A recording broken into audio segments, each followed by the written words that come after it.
Bienvenidos a la casa del Señor. Les invito, hermanos, a ponerse en pie. Vamos a orar en esta ocasión para que el Señor nos entregue su palabra, pero también vamos a incluir las notas de oración que han sido enviadas esta mañana, en la confianza que para Dios no hay nada imposible y que solamente basta con que Él diga la palabra y las cosas son hechas. Amén, hermanos. Oremos entonces al Señor. Padre que estás en los cielos, esta mañana, Señor, nos acercamos ante ti en la plena confianza que tú nos oyes. Sabemos que tu amor por nosotros es inagotable, y la mayor evidencia de esto es que enviaste a tu Hijo Jesucristo para ser nuestro mediador y ser reconciliados y adoptados como hijos, como hijas de una misma familia y de un Padre amoroso. Esta mañana, Señor, presentamos ante ti las peticiones de oración que son enviadas hasta este púlpito, en las que se reflejan los diversos problemas, momentos difíciles que tus hijos atraviesan. En ellas, Señor, hay enfermedades que la ciencia no puede resolver. Hay situaciones, Señor, económicas en las que solamente tú puedes ser el proveedor. Hay situaciones familiares, Señor, donde solo tú puedes cambiar el corazón. Hay necesidades espirituales de conversión, de reconcilio, de restauración de las familias y de los matrimonios.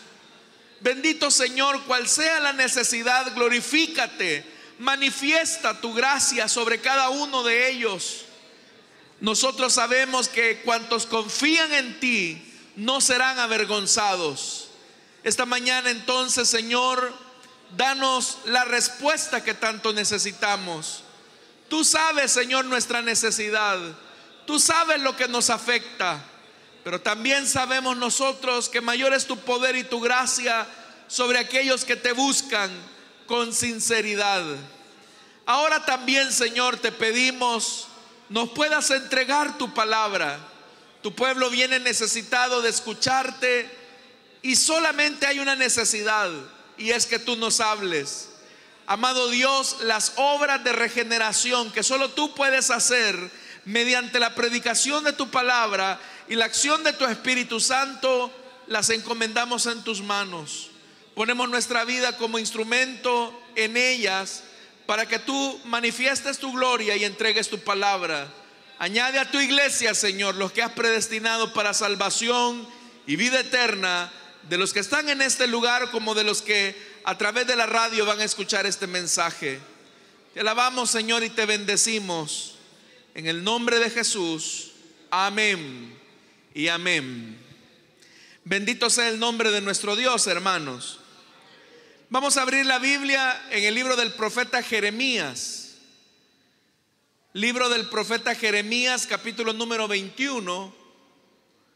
Y vamos a leer a partir del versículo número 1 en adelante. Si lo tienen, dicen amén, amados hermanos.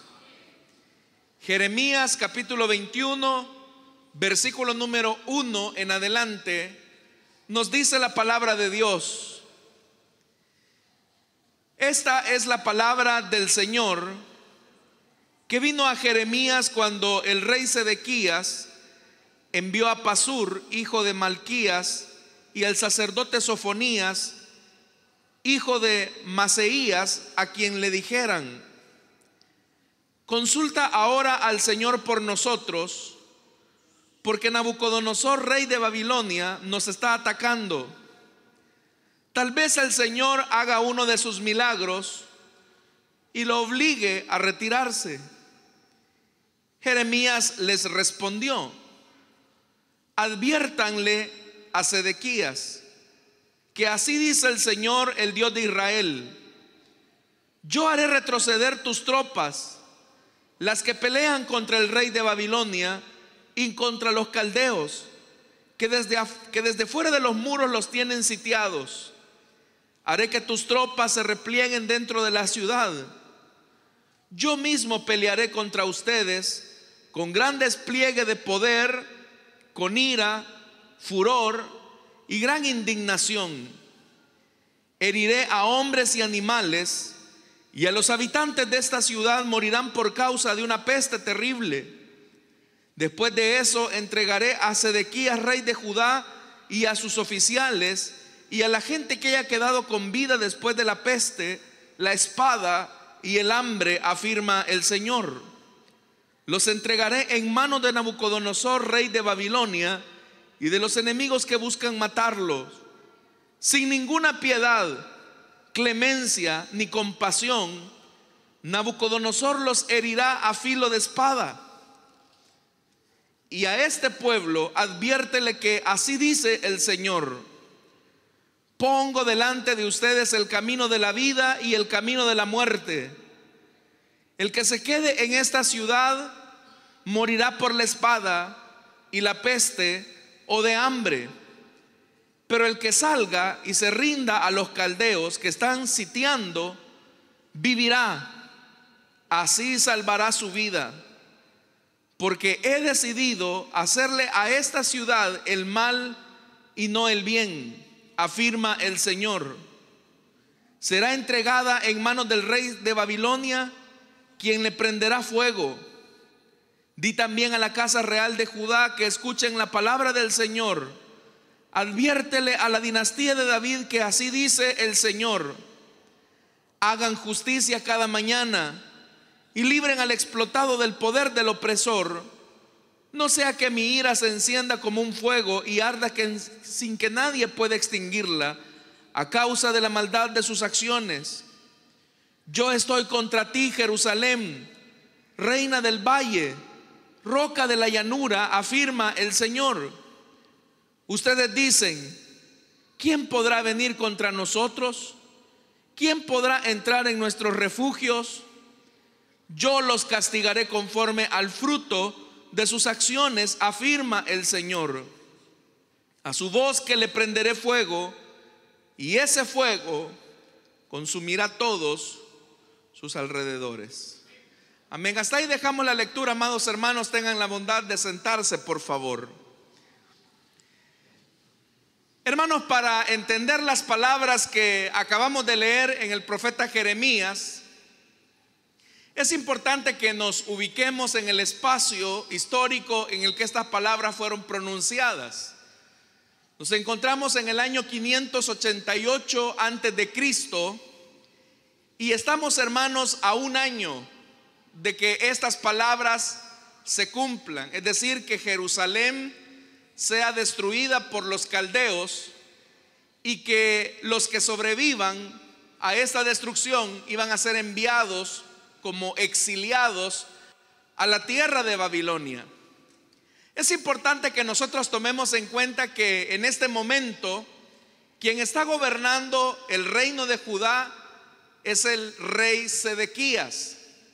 Sedequías es el último rey de los reinos de Judá que se está sentando en el trono del reino del sur, es decir, la parte donde se ubicaba Jerusalén. Ya, hermanos, desde hacía mucho tiempo el Señor venía anunciándole a la casa de Judá que si ellos no cambiaban su conducta delante del Señor, lo que había pasado con sus hermanos, el reino del norte, es decir, Samaria, Israel, la parte norte de Israel propiamente, ellos también tendrían que sufrir la misma consecuencia, que era que sus enemigos los iban a destruir, los iban a sitiar completamente y se los iban a llevar cautivos. Judá tenía un gran espejo en sus hermanos del norte, pero a pesar de que tenían ese ejemplo, ese gran espejo, ellos se vuelven personas muy necias, obstinadas del corazón, y deciden, hermanos, mantener su postura de injusticia, de opresión, de desigualdad, de corrupción. No solamente la corrupción había permeado la clase política, sino que también el profeta Jeremías nos describe que aún los líderes religiosos, los sacerdotes, estaban envueltos en inmoralidad sexual como adulterios. Los profetas, las comunidades de profetas que habían en Judá, muchas de ellas se habían corrompido y ahora estaban justificando las acciones del poder tan solo para sacar algún tipo de ganancia por parte del rey. Toda esa corrupción, hermanos, había conducido a Jerusalén a tener una falsa confianza en que Dios estaba con ellos.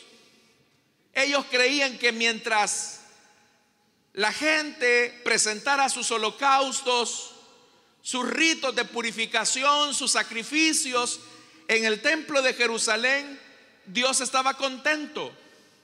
Ellos pensaban que podían ser injustos, opresores, adúlteros, corruptos, pero si ellos iban al menos una vez a la semana al templo a ofrecer sacrificios, Dios estaría contento con ellos.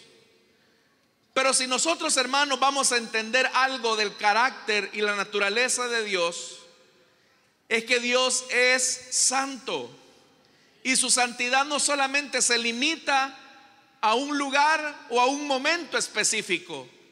La santidad de Dios no se limita solamente al templo o al lugar donde nos reunimos para adorar a Dios, y mucho menos la santidad se debe delimitar a un día en específico. Hoy, por ejemplo, que es domingo, primer día de la semana, que solamente en este día vamos a tener una sensibilidad hacia Dios, en tanto que los demás días de la semana vamos a continuar con nuestra vida de pecado o nuestra vida de desobediencia. Esa era la realidad de Jerusalén. Lo cierto, hermanos, es que Dios les dio un tiempo a ellos para que recapacitaran, para que volvieran al Señor y se arrepintieran. Pero resulta ser que así como es la necedad del hombre, su obstinación se vio más marcada en la medida en que el tiempo iba pasando. Cuando nosotros no hacemos los ajustes en nuestra vida, en el momento en el que Dios espera que los hagamos, nuestro corazón se comienza a llenar de necedad. Y en la Biblia la necedad, aparte de que es falta de sabiduría, es una obstinación, hermanos, que nos hace repetir una y otra vez los mismos errores. Por esa razón es que lo que Jerusalén estaba haciendo era acumular ira, enojo de parte de Dios. Dios simplemente está guardando con paciencia que su pueblo cambie. Uno puede tener la falsa idea de que hace las cosas mal y no me pasó nada, que desobedece a Dios y nadie lo supo, que transgrede el mandamiento de Dios y no hubo consecuencias de muerte en las primeras. Pero esa confusión lo único que hace es endurecer nuestro corazón, en vez de pensar, bueno, he fallado al Señor, he desobedecido su ley y esto me tiene que llevar al arrepentimiento. Dios no me ha dado la malmatada que merezco. Dios no me ha tratado como debería de tratarme, sino que es muy compasivo, como la misma palabra de Dios lo dice, que Él es lento para la ira y grande en misericordia. Pero lamentablemente muchas personas confunden la misericordia de Dios y ellos piensan, bueno, hoy que estoy en desobediencia es cuando mejor me va en los negocios. Hoy que tengo una vida inmoral es cuando mejor me va en mi familia. Mi esposa no lo sabe, es más, mi esposa piensa que yo soy un hombre muy cariñoso con ella, pero ella no sabe que yo tengo un amante en el trabajo y las cosas están bien. Otros pueden incluso pensar, bueno, mi jefe no se da cuenta que yo le estoy robando, incluso me ha dado un ascenso o me ha dado una mejora salarial. Y uno puede confundir esas cosas y pensar, aquí las cosas van a seguir igual, yo no voy a reparar en el daño o en el pecado que estoy cometiendo hacia Dios. Pero hermanos y hermanas, tenemos que entender algo, y es que la paciencia de Dios tiene un límite. Cuando nosotros no reparamos en el daño que estamos haciendo, en primer lugar a la justicia y a la santidad de Dios, cuando no reparamos en el daño que nos estamos haciendo nosotros mismos, cuando no reparamos en el daño que le estamos haciendo a nuestra familia, a nuestros hijos, a nuestra esposa, a nuestro esposo, y seguimos como necios persistiendo en nuestra necedad, llegará un momento en que las consecuencias de nuestro pecado nos alcanzarán, y Dios va a permitir, hermanos, que esas consecuencias nos alcancen, nos capturen, nos secuestren. Y cuando sintamos que nos estamos hundiendo, es ahí donde finalmente vamos a tratar la manera de hacer una reflexión, pero será demasiado tarde. Este pasaje que acabamos de leer, como ya les dije, nos narra del rey Sedequías, el último rey de Judá. Sedequías, hermanos, sabía que Nabucodonosor estaba sitiando la ciudad, pero la idea que a Sedequías se le ocurrió es: si nuestros enemigos nos están acechando, vamos a pagarle a los egipcios para que nos vengan a librar. Los egipcios y los babilonios no se llevaban, eran enemigos acérrimos. Y hay un dicho por ahí que dice: los enemigos de mi enemigo son mis amigos. Esa era la lógica de Sedequías. Yo voy a poder alquilar los servicios militares de los egipcios para que nos libren de esta consecuencia. Pero ¿sabe qué pasó? Los egipcios, hermanos y hermanas, los dejaron burlados. Y en más, los profetas, Isaías especialmente, habla de que los egipcios eran como una caña que estaba a punto de quebrarse. Israel se estaba apoyando en el brazo de Egipto, que estaba a punto de quebrarse. Cuando ya ellos se sintieron sin recursos, la Biblia nos describe que Jerusalén estaba rodeada de muros y ya los babilonios estaban rodeando la ciudad. Pero cuando Israel, específicamente Judá, estaba sin recursos, entonces se acordaron de Dios. Se acordaron del profeta Jeremías, que les venía anunciando un mensaje incómodo para que cambiaran su estilo de vida, para que cambiaran su forma de ver las cosas. Pero a Jeremías, hermanos, lo agarraron como payaso, se burlaron de él. ¿Sabe hasta la grosería a la que llegaron? La Biblia dice que subieron a Jeremías a una de las partes más altas del templo y ahí lo amarraron por 24 horas y la gente se burlaba: profeta loco, profeta tonto, y se burlaron de él. El problema fue cuando la palabra del profeta no cayó a tierra. Y los babilonios estaban, hermanos, a la puerta de Jerusalén. Estaban ya a punto de penetrar la ciudad. Entonces Sedequías se acordó de que había un profeta de Dios, porque todos los profetas que él tenía eran profetas vendidos. Los sacerdotes que él tenía eran sacerdotes inmorales, llenos de adulterio y corrupción. Entonces dice el versículo 1, dice que el rey Sedequías envió a Pasur, hijo de Malquías, al sacerdote Sofonías, hijo de Maseías, para que le consultaran al profeta. Consulta ahora al Señor por nosotros, porque Nabucodonosor, rey de Babilonia, nos está atacando. El enemigo estaba afuera, la consecuencia de su maldad ya estaba tocando la puerta de la casa. Pero mire lo que dice Sedequías: tal vez el Señor haga uno de sus milagros y lo obligue a retirarse. Mire qué inconsciencia la de Sedequías. Sedequías sabe que Dios es todopoderoso. Sedequías sabe que Dios es capaz de hacer retroceder los ejércitos invasores, los ejércitos enemigos.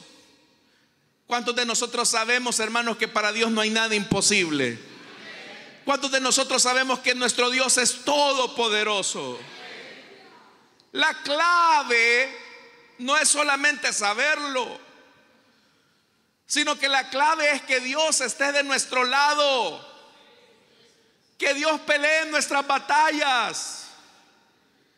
Pero para que Dios pelee nuestras batallas, es importante estar del lado correcto.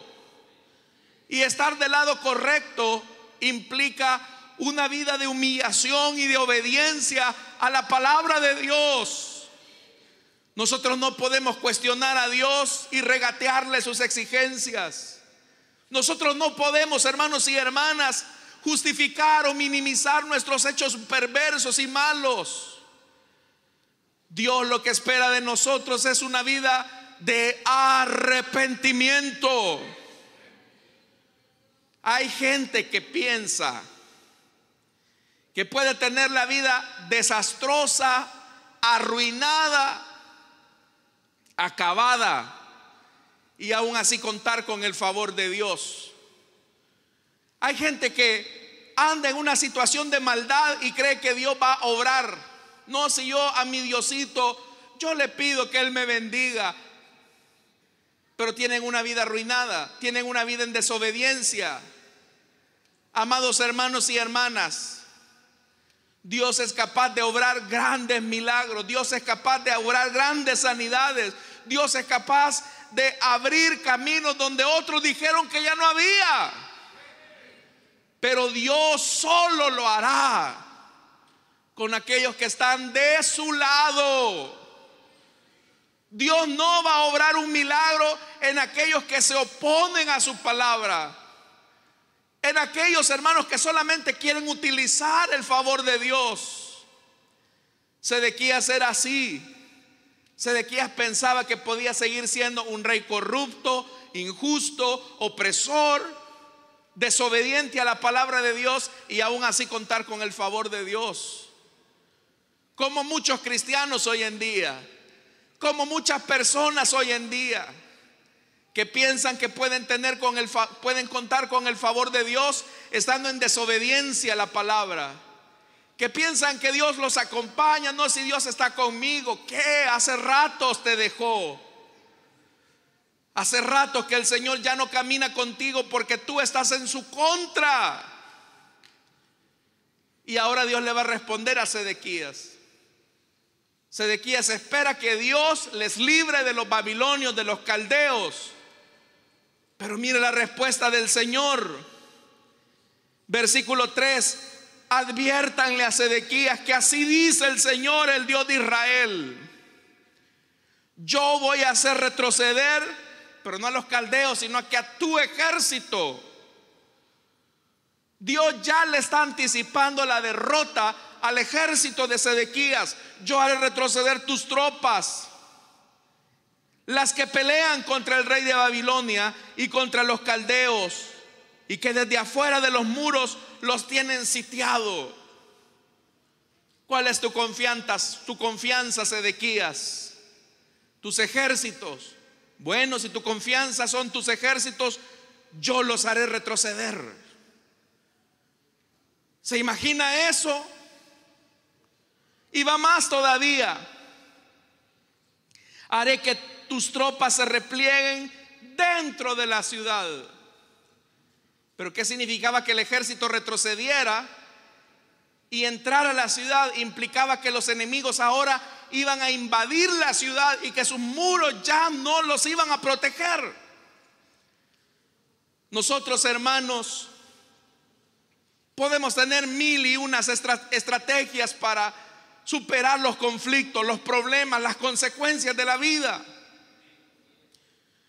Pero muchas de esas soluciones caen en costales rotos, en saco roto. Y uno no ve de uno. Y uno dice, bueno, por más que lo intento, por más que me esfuerzo, yo veo que voy retrocediendo y retrocediendo y retrocediendo. Y siento que el agua me está subiendo hasta el cuello. Y yo le digo a Dios, Diosito, hazme un milagro. Diosito, por favor, sácame de esta aflicción. Pero Dios no va a obrar nada a tu favor hasta que no resolvamos el tema más importante, y es tu pecado. Hasta que no resolvamos el tema que impide que las bendiciones lleguen a tu familia, lleguen a tu vida, lleguen a tu ministerio. Hasta que no resolvamos tu desobediencia, yo no te puedo bendecir. Y eso, hermanos y hermanas, nos tiene que llevar a pensar a nosotros que Dios ama la obediencia por encima de los sacrificios. Usted puede venir acá todos los días de culto si usted quiere. Usted puede venir acá cuantas veces lo desee. Pero si no tenemos una vida de arrepentimiento, no se engañe.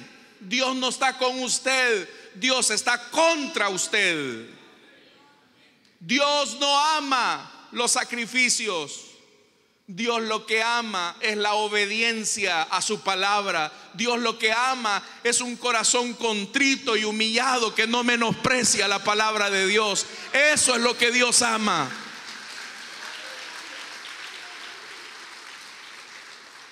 Usted puede hacer todo lo que quiera, puede tener los privilegios y los cargos que quiera, pero Dios no le va a bendecir hasta que no resolvamos el primer problema. Y vea esto, hermano, esa es una palabra terrible. Verso 5. Yo mismo, este es el Señor el que está hablando, yo mismo pelearé contra ustedes con gran despliegue de poder y con ira, furor y gran indignación. Hasta este momento Dios no ha perdido ni una sola batalla. Lo sabe, ¿verdad? Dios no ha perdido ni una sola batalla. Pero ahora Dios está diciendo, yo voy a pelear contra ti. ¿Por qué Dios va a pelear contra su propio pueblo? Porque hay un principio ineludible. Hay un principio que no podemos olvidar. Y es que Dios no va a comulgar jamás con el pecado. La Biblia dice, alma que pecare, esa morirá. Usted puede vestirse con su atuendo de piedad. Usted puede tener, hermano, hermana, años de estar acá en la iglesia y viviendo en una situación de pecado. En una ocasión una persona me dijo, es que yo soy vivo, me dijo. Yo sé hacerla. Lo que pasa es que estos son dundos. Porque él pensaba que mientras no lo descubrieran, él estaba tranquilo. Pero no os engañéis. Dios no puede ser burlado. Dios no puede ser burlado. Y eso es lo que Sedequías ahora está entendiendo, pero con una consecuencia terrible. Ahora lo va a perder todo. Y vea lo que dice, yo mismo pelearé contra ustedes. Verso 6. Heriré a hombres, animales, y los habitantes de esta ciudad morirán por causa de una peste terrible.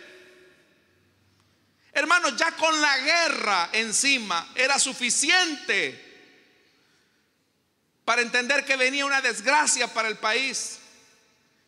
Pero ahora el Señor está diciendo, y aparte de la guerra, aparte de sus invasores, les va a venir una peste, una enfermedad que los va a malmatar. Los que no mueran por la guerra van a morir por la peste. Y hermano, ¿qué defensa tiene el hombre ante una peste, ante una enfermedad? Hermanos, ya vivimos una situación nosotros así a nivel mundial hace algunos años. La pandemia no solamente se llevó a los pobres, se llevó también a ricos. La pandemia no solamente paralizó las economías de los países del tercer mundo, paralizó la economía de las grandes potencias económicas. Hubo una recesión económica de la que todavía estamos enfrentando las secuelas de esa peste. Pero ¿por qué Dios está permitiendo la guerra? ¿Por qué Dios está permitiendo ahora la peste? ¿Sabe por qué? Porque el corazón del hombre es tan duro como una piedra que solamente las consecuencias de su pecado pueden ablandar la conciencia de aquellos que transgreden la ley de Dios. Dígame, tener la guerra encima, tener una peste ahora, eso era para doblar las rodillas, eso era para venir arrepentido frente a Dios. Pero no solamente ocurre eso, hermanos. Aquí viene la cereza del pastel. Versículo 7. Después de eso, entregaré a Sedequías, rey de Judá, y a sus oficiales y a la gente que haya quedado con vida después de la peste, la espada y ¿qué más? El hambre. Ya suficiente se tenía con la guerra, ya suficiente se tenía con la peste, y ahora el Señor les dice: y les viene hambre. Guerra, peste y hambre. Pero dice más: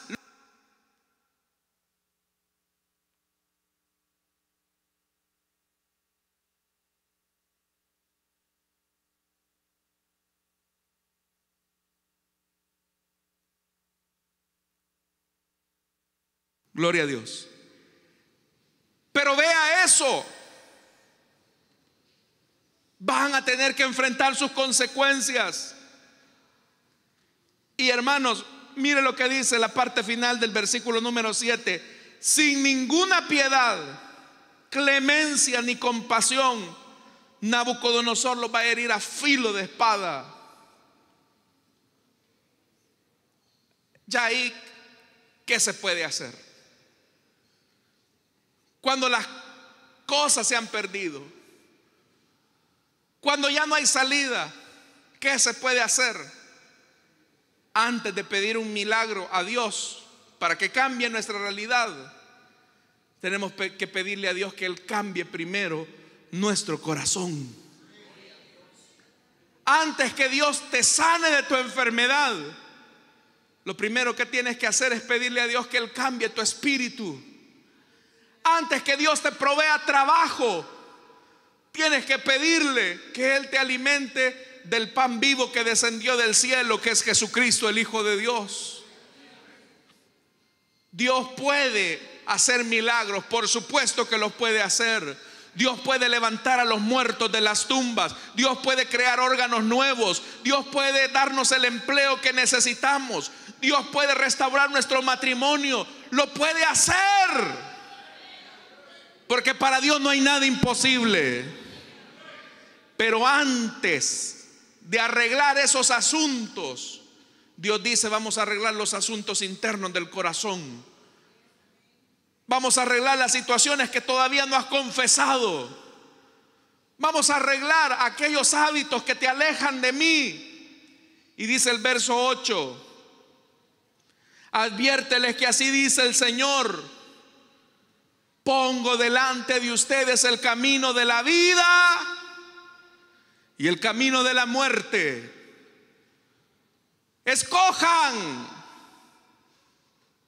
¿Han de morir por su necedad o han de vivir por su humillación?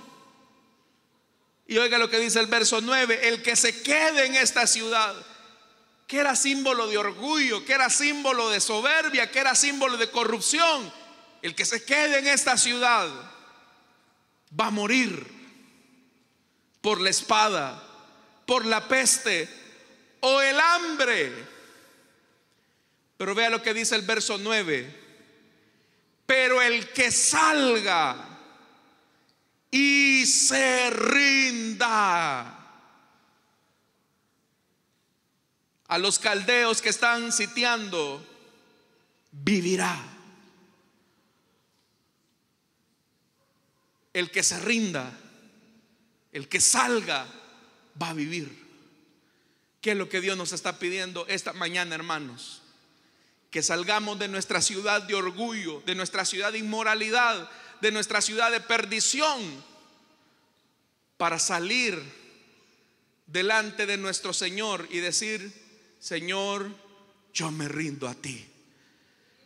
Señor, he pecado contra ti y ahora me rindo y me doblego ante ti. Pero el que se rinda ante Dios no morirá, sino que vivirá para siempre, hermanos y hermanas.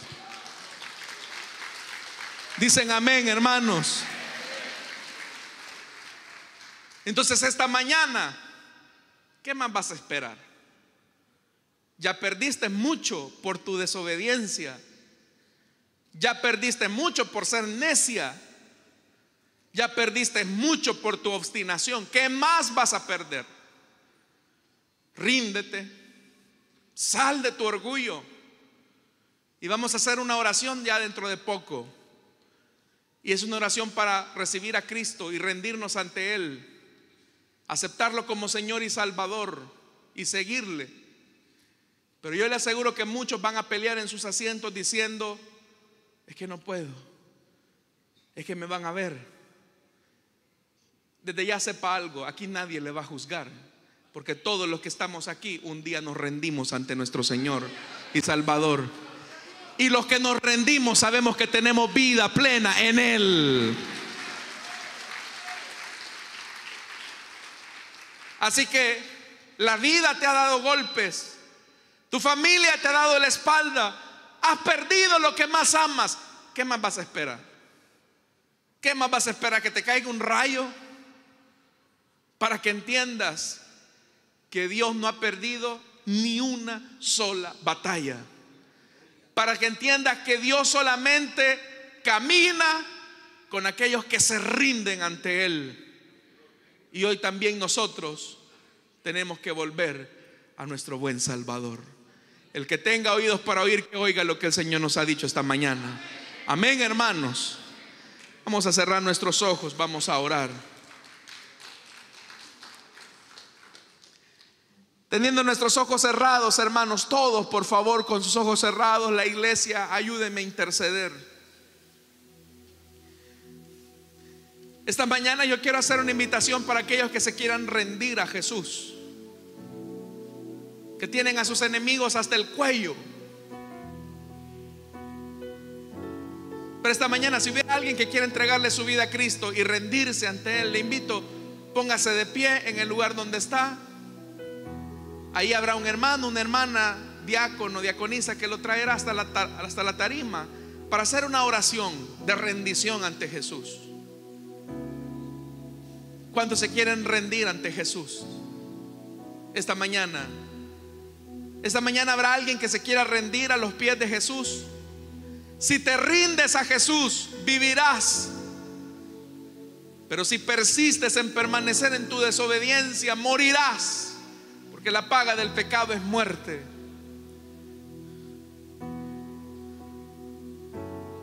Ríndete esta mañana a Jesús. Habrá alguien que quiera entregarle su vida a Cristo, póngase en pie. Vamos a orar por usted. Quien se rinde a Cristo vivirá. Yo podría resolver tus problemas familiares, económicos, de salud, pero yo no voy a resolver eso si antes no resolvemos el problema del corazón, el problema de tu desobediencia.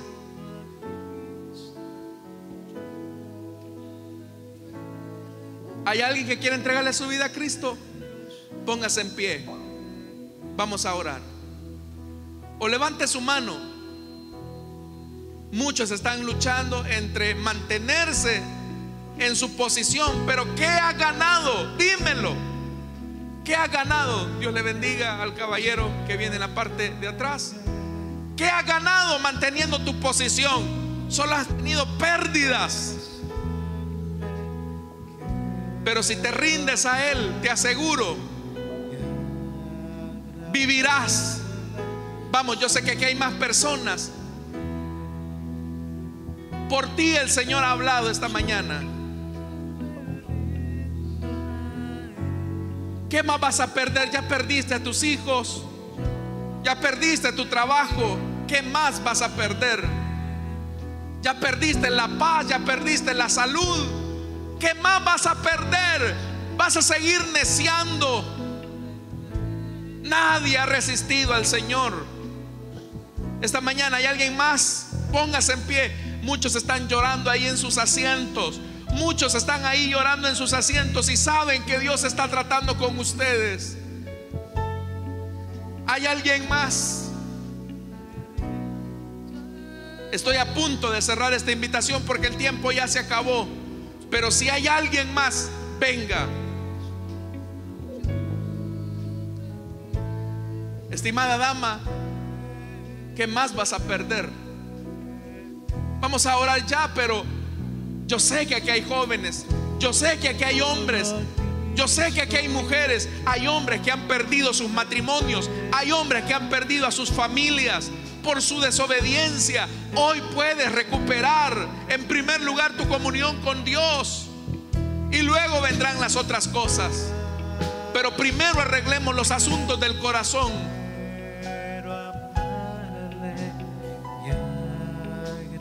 ¿Alguien más? Una persona más. ¿Hay alguien más?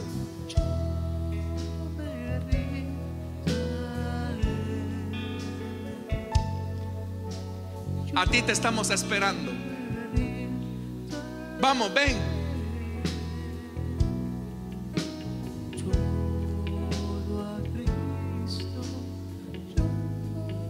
Vamos a orar ya, hermanos.